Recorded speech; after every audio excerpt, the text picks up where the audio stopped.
uma pedra bate na outra, quando as árvores se roçam ali, nós começamos a ver que nosso trato vocal podia imitar esses sons e a partir daí nós criamos uma língua. Isso é uma explicação muito ingênua, né? A princípio. Embora nós tenhamos na linguagem humana, sim, palavras que são onomatopeias, nós temos palavras que... Mas essas explicações mecânicas, vamos dizer assim, por que mecânicas? Porque elas estão ali no movimento do trato vocal como estímulo a uma imitação de um outro elemento, de um outro som, de um outro processo mecânico do animal, por exemplo, né? Essas coisas mecânicas, elas se revelaram muito, assim, digamos, ingênuas.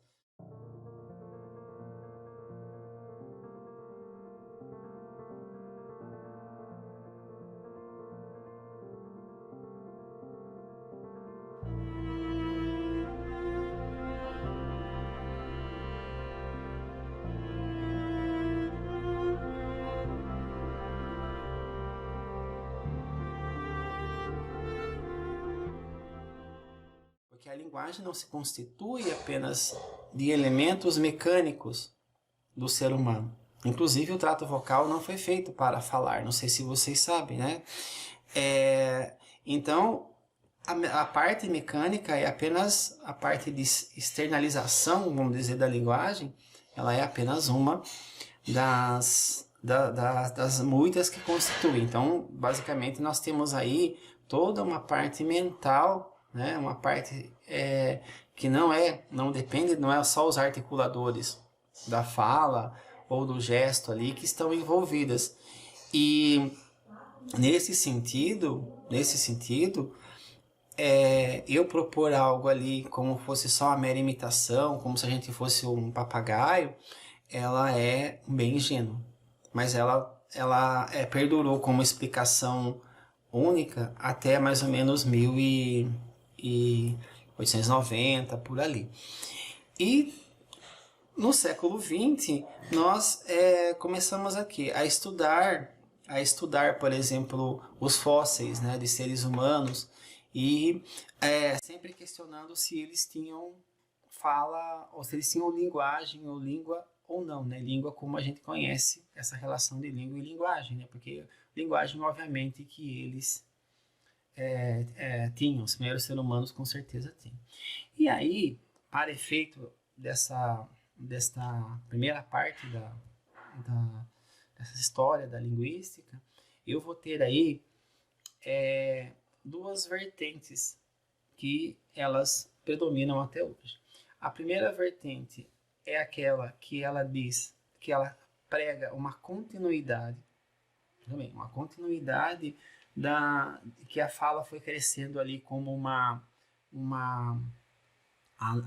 língua, né? A língua ela foi crescendo dentro da evolução do ser humano vagarosamente, desde a primeira espécie humana, né? Então ali a língua surge com muito relacionada a necessidades do dia a dia, da sobrevivência e do convívio social principalmente. Então lembre-se dessa questão do convívio social. Então ali ela vai crescendo com formas mais simples, depois dependendo da necessidade e da complexidade cultural, ela vai passando para formas mais complexas até chegar na língua como conhecemos hoje, com sua gramática, semântica, né? Fonética. E a não continuidade, as teorias da não continuidade. Então, primeiramente, é a continuidade que vocês viram, acabei de falar, e a segunda é da não continuidade. O que significa isso? Significa que, para essas teorias, a evolução trouxe ali a capacidade da fala, da língua, né? A capacidade da linguagem da língua, num momento assim meio que de sopetão, assim, né? Num dia, e eles acreditam que isso surgiu de uma vez só há mais ou menos 100 mil anos. Foi uma mutação ali que ocorreu em algum indivíduo, né? nesse indivíduo específico, e ele procriou, e aí esta mutação, ocorrida há mais ou menos 100 mil anos no Homo sapiens, ela possibilitou a linguagem, né? Então, essas teorias que trabalham com a não continuidade, elas pregam algo como que a língua fosse inata dentro da gente, né? Ela não dependeu desse crescimento, dessas relações culturais e sociais, como há teorias da continuidade. Então, as teorias da não continuidade, elas pregam que há dentro de nós um elemento, né? Uma linguagem, um órgão mental ali, né? Algo que é um módulo específico para a língua, para existir a linguagem, a gramática, a semântica, né? As escolhas fonéticas, fonológicas. Isso está inato, mas ele não surgiu desde o começo lá com as outras espécies humanas. Ele surge ele surge ali em meados mais ou menos de 100 mil anos, 90 mil anos, entre 90 e 100 mil anos na história do homem, né? E ali, como nós sabemos, é nessa época também, de 100 a 75 mil anos, que nasce tudo que não, um monte de elementos que nós conhecemos hoje na humanidade. Então parece que a partir dessa época, o ser humano dá um boom assim, e ele adquire uma certa visão do mundo mais complexa que ele não existia antes. Então, dentro desse boom, é onde nasce ali de um indivíduo apenas, né, essa mutação genética que faz com que nós tenhamos internamente que surja a língua e linguagem dentro da gente, essa relação que nós temos com o mundo através da língua.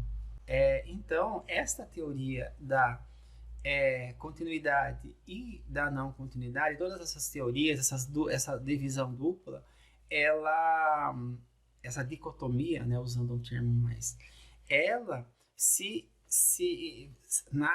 ela influencia, sim, né, ou é influenciada, na verdade, nós não sabemos, pelas teorias que nós temos hoje na academia, né, que são as eminentemente sociais, que diz que a língua é um fenômeno social e tudo isso se dá dentro da sociedade, e as teorias inatistas, né, que vai dizer que não, que nós nascemos com esta capacidade de linguagem dentro de nós. E na verdade, hoje os estudos eles avançam ainda, e nós não temos ainda para dizer exatamente se é uma coisa ou é outra. A única coisa que nós podemos dizer é que as teorias de imitação, de sinais, essas coisas, elas falham, né? Por que elas falham? Porque, na verdade, nós temos aí se vocês olharem, né, para uma coisa que a gente pode estudar aqui, se vocês olharem para os animais, o gato de vocês, o cachorro, vocês vão reparar uma coisa interessante, que, na verdade, os sinais dos animais, eles são muito precisos, né, no seu significado. Ou seja, quando um cachorro late, né, e dependendo dos elementos que estão latindo dele, é muito preciso o que exatamente o significado, o que está acontecendo ali, o que aquele latido significa. Então, os sinais da natureza, um trovão, por exemplo, que você ouve, ele tem um significado bem específico, muito, digamos assim, exato, né? Já se nós olharmos para os macacos, por exemplo, né? Vamos entender que nós estamos ali nesta família dos primatas. Se vocês olharem os primatas inferiores a gente, vocês vão ver que eles fazem algo que os outros animais não fazem, as outras famílias não fazem, que é o sinal falso, ou seja, o engodo. Então, eles fazem um sinal ali, né, todos acreditam que é uma coisa e é outra. os primatas fazem isso na natureza. E é a partir desta constatação aqui nós podemos dizer que ter uma origem contínua da língua tem um certo fundamento. Por quê? Porque vamos supor que eu veja o ser humano como um primata superior, e se um primata inferior já tem engodo no seu sinal, pai faz um sinal lá de que está vindo o inimigo e não vem ninguém, né, para ele ficar com a comida, já imagina o ser humano. Então, para essas teorias, toda a origem da língua está nesse ponto, na questão da significação dos sinais. Como que você cria elementos para não ser enganado dentro da comunicação, né? Então, é justamente por essa capacidade dos primatas de não ter essa confiabilidade do sinal, se cria ali, desde das espécies humanas anterior à nossa, a necessidade, né, do convívio social e de driblar essa barreira do engodo, né? E isto vai ser usado pelos estudiosos para dizer, olha, não dá só para você tem que ter, e as palavras, por exemplo, né, a formação da frase, a formação da palavra, segundo esses teóricos da continuidade, ela tem um objetivo, gente, que é justamente passar a mensagem, né? E nós, com a língua, com a criação da língua, dessa língua com regras, com gramática, de que esta mensagem ela supere, né, o engodo, ela permita que, de certa forma, ela seja dissecada, analisada e diminuída essa questão do engodo.